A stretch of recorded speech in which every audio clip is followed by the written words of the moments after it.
guys! Kamusta na kayo? So, sa ngayon guys, magluluto po ako ngayon ng chicken creamy mushroom.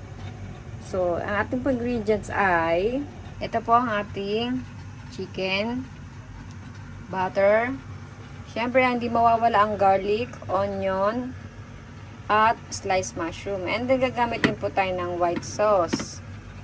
So, yan po ang ating mga ingredients. And salt and pepper din po, syempre.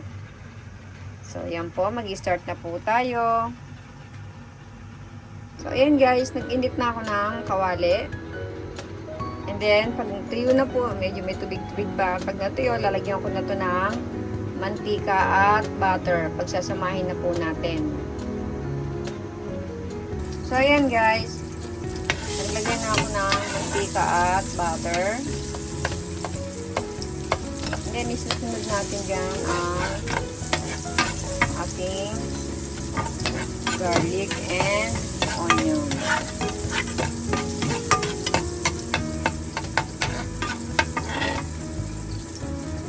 Yan na po ang ating garlic, no?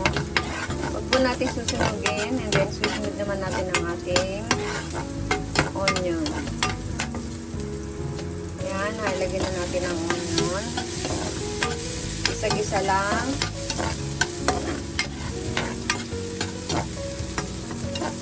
Huwag natin tandaan po huwag natin susunugin. Pag nagbago na po ng kulay, medyo light brown lang po. Huwag po yung brown na brown, light brown lang po. Yan, lalagyan na natin ang ating chicken. Pwede na natin ilagay ang ating chicken. Yan, medyo mabango na. Ayan guys, halu-haluin lang po natin ang ating chicken.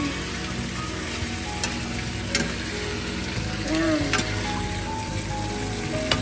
Medyo igigisa-gisa natin ng konti. Lulutuin po natin yan ng medyo half cook po. Tapos ilalagay na natin ang ating white sauce. Siyempre sa pagluluto, kayo naman ang masusunod dyan kung anong diskarte nyo. Basta ang kalalabasan lang ng niluluto nyo ay masarap. Yan. Igisa po natin ha. Yan. Hintayin natin maluto ng half cook lang. Tatakpan ko po yan. Babalikan po natin yan. Tinakpan na po natin.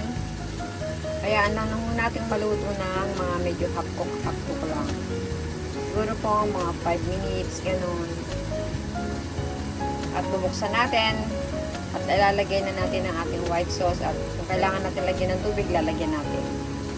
So guys, bali naglagay na po ako ng white sauce and 1 cup po and a half ng tubig para po maluto ang ating manok ng maigi.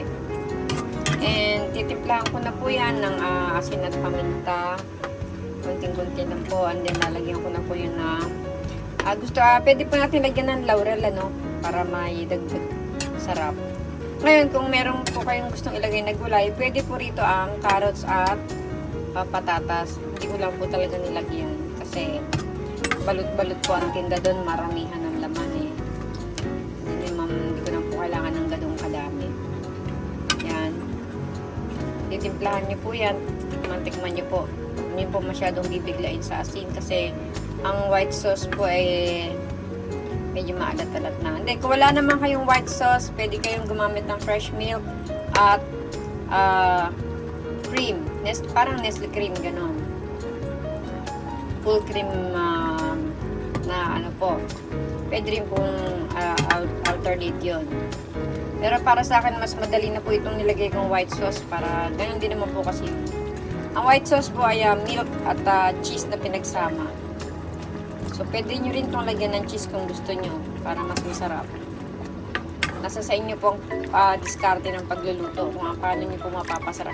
So, lalagyan ko na po yan ng dahon ng laurel. Isang piraso lang po para hindi mag-overpower yung lasa ng ating laurel. So, yun. Yan guys, kumukulo na. Hayaan lang natin lumapot ang sabaw, no? Bali, nagdagdag pa po ako ng kalahating cup ng tubig para po, medyo pinulang po tayo sa tubig para po mas lutong-luto yung manok. Yan, at ilalagyan na natin mamaya ang mushroom. Pag medyo malapot na po ang sabaw. Tatakpan ko po muna. So, minsan titingnan nyo rin guys, baka dumidikit sa ilalim, madalang mga ganyang cream.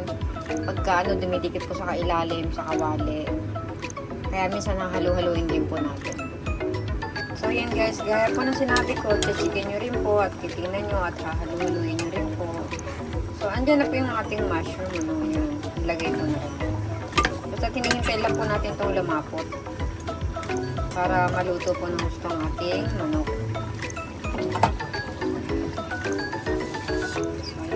Ayan ang ating laurel. Tikim-tikim din po ninyo, no, kung ano po yung lasa. Pero ito, guys, sa totoo lang, much better kung gatas at cream ang gagamitin, ano, mas masarap. Kanina na malengke ako dito kasi Delembay. Doon po sobrang init po ngayon dito sa Japan, kaya nagbas lang po ako. At napakahirap na magbibit-bit ng mga mabibigat.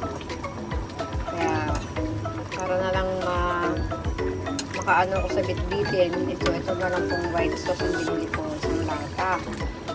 Pero ang ginagamit ko po talaga dito is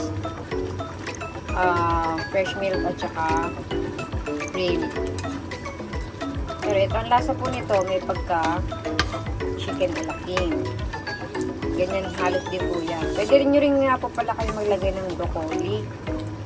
Papabiling ko nga po sana yan ng anak ko ng broccoli, kaso rin baka hindi na rin umabot dahil maluluto na itong manok. Pwede nyo rin po lagyan, tapos i-half cook nyo lang po ang broccoli. Yan. Yan po mga pwede nyo ilagay. Broccoli, carrots, and potato, patatas. Yan, malapit-lapit na po itong maluto. Ito guys, sa akin po, okay na po ito. Malapot na po yan. Depende na lang po sa inyo kung gaano kalapot ang gusto nyo. Pero ako, okay na po ito dahil masarap din po na may bagyang konting sabaw para mailagay sa kanin. So, yun lang po. Sana po gumawa rin kayo nito. Thank you guys. God bless.